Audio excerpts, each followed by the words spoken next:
Welcome to this video. In this video, we are going to learn operator number 10 and 11. In PHP 7, they added two new operators and they work completely differently than other operators.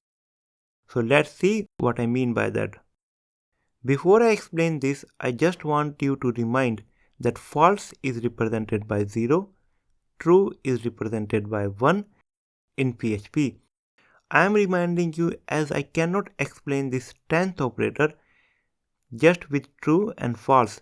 This 10th operator return 3 value. And the name of this operator is space shift operator. So the first operator they added is space shift operator. It is represented by less than sign, then equal to sign, then greater than sign.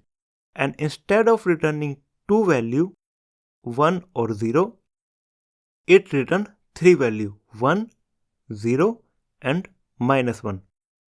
This space shift operator is also used in other languages as well, like Ruby, Perl and Groovy. So what is this and why it returns 3 value instead of 2? To understand it, we need to understand how it works. There is a representation of space shift operator. First we have less than sign, then we have equal to sign, and then we have greater than sign. So we have 3 signs. You can take them as 3 conditions. So this space shift operator return value according to which condition is matching. Let's say we have a one variable a on the left hand side, then we have variable b on the right hand side. There is a reason why I did not use our variable x, y and z, because this operator is not built for them. It's built for different purpose, which I will explain you in short in this video and in detail when we learn sorting. So we have our variable a and variable b, and in the middle we have our space shift operator.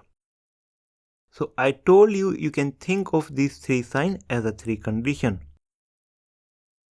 less than, equal to and greater than. So first, less than. If variable a is less than variable b, it will return 1. Second, equal to.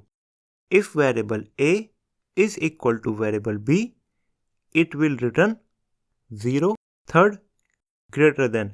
If variable a is greater than variable b, then it will return -1. So you know now that when is going to return 1, 0 or -1. Now the question comes where you are going to use them. Well, the answer is they are good with the ushort function. As for the people who already learned some PHP may know that ushort function had some problem. Like it used to cast float as integer. That means 1.3 is equal to 1. Means if it found the float number, it will round that up. Now with this operator, that problem is solved. So you are going to use this space shift operator with ushort function. So when I will explain ushort function, then I will explain how and why you should use them in future project. Although there is nothing to worry about if you wrote the project before not using them, that will work just fine. Now comes to the 11th operator, null coalesce operator. This is also a new operator and added into PHP 7. Those of you who already learned about the ternary operator and isset, short explanation is this: it's a mixture of isset and a ternary operator. Those of you who haven't learned about the ternary operator, just wait 2 minutes. This one is really easy to understand. First, how it's represented. It's represented by 2 question marks. It checks whether the value on the left hand side exists or not, in other words, null or not. And if not null, then it uses that value, and if it's null, then it uses the value on the right hand side. Okay, what do I mean by that? Below is a PHP code.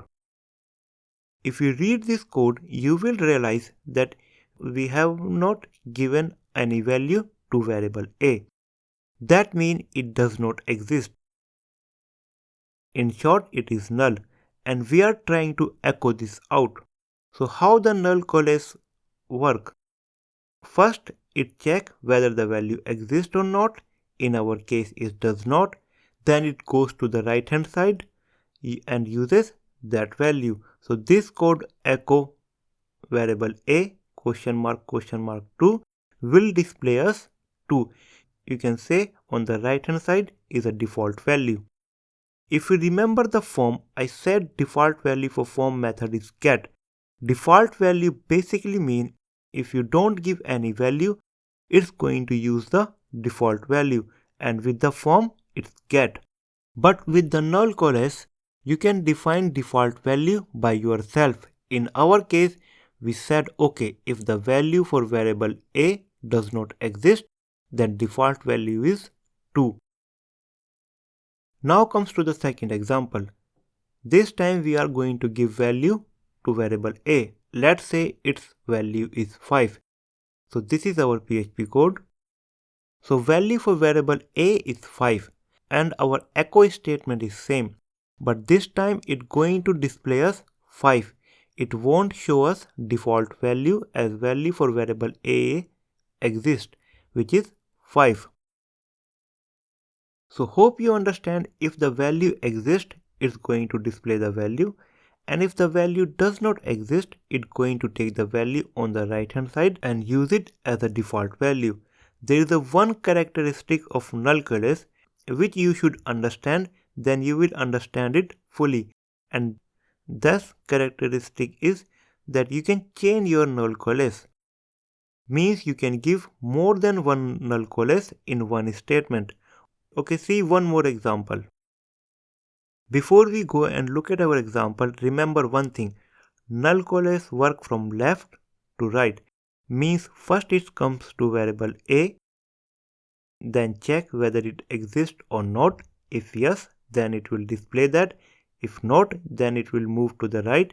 If it's another variable, it will check whether it exists or not. If yes, then it will display that. If it does not exist, then it will keep on moving until it reaches the default value given by you. And if none of the value exists, like you just did not give any default value, then it will show you the error. Now as I told you, it works from left to right.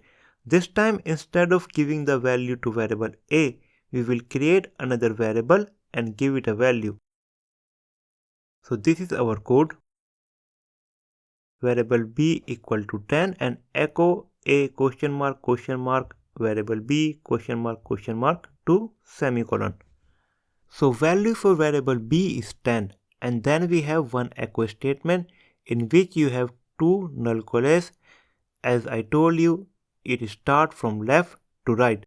So first it's going to check variable a, as variable a does not exist. So it will move on to the variable b. Variable b does exist. That means our statement is going to display us 10.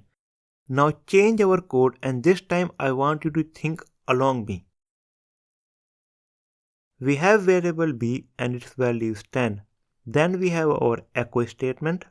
So again, it's going to move from left to right. First it's going to check variable a, it does not exist. Then it's going to move to the next variable, which is variable c. Variable c does not exist as well. So then it's going to move to the next, which is the default value 2. So it's going to display us 2. I hope the null coalesce is clear to you now. Now the question comes where you are going to use them. The clear answer is, if you want, you can use them. If you don't have to. Given that you know how to use other 9 conditional statements. Their main purpose is to reduce the lines of code. Instead of writing and reading 4 or 5 lines of code, you need to code only one line, and later on you have to read only one line of code. You can call them shorthand for conditional statement.